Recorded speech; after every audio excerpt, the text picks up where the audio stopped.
રાજ્યસભામાં સરકારે જવાબ આપતા કહ્યું કે વડાપ્રધાન નરેન્દ્ર મોદીના 2021 થી લઈને 2026 સુધીના વિદેશ પ્રવાસ પાછળ આશરે રૂપિયા 550 કરોડનો ખર્ચ થયો છે। પીએમ મોદીના વિદેશ પ્રવાસમાં 2024માં 93 કરોડ રૂપિયા, 2022માં 55 કરોડ, 2021માં 36 કરોડ નો ખર્ચ થયો છે, જે પૈકી 180 કરોડ રૂપિયા પીએમના 2025ના અમેરિકા, બ્રિટન, ફ્રાન્સ, ચીન અને જાપાન સહિતના 23 દેશોના પ્રવાસ દરમિયાન ખર્ચાયા છે। 2026ના પ્રથમ 6 મહિનામાં પીએમ મોદીએ 13 દેશોની મુલાકાત લીધી હતી, જેનો આશરે ખર્ચ 74.5 કરોડ રૂપિયા થયો છે। 2026ની શરૂઆતમાં પીએમ મોદીએ મલેશિયાનો પ્રવાસ કર્યો, જેમાં 5.57 કરોડનો ખર્ચ થયો। 25-26 ફેબ્રુઆરીમાં ઇઝરાયલની યાત્રામાં 11.92 કરોડ રૂપિયા। 15 થી 20 મે વચ્ચે PM Modi UAE, Netherlands, Sweden, Norway, ઇટાલીનો પ્રવાસ કર્યો।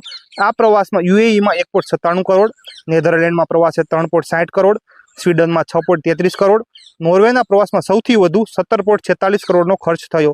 ઇટાલીના પ્રવાસ દરમિયાન 4.23 કરોડ રૂપિયા ખર્ચાયા હતા। સવાલ એ નથી કે પીએમ મોદીના પ્રવાસ દરમિયાન કેટલો ખર્ચ થયો, પણ સવાલ એ છે કે આ પ્રવાસથી ભારતને શું મળ્યું, દેશમાં કેટલું રોકાણ આવ્યું, યુવાનોને શું ફાયદો થયો, દેશમાં કેટલા રોજગાર ઊભા થયા અને સામાન્ય લોકોને શું ફાયદો થયો। કારણ કે આખરે પૈસા છે તો જનતાના જ।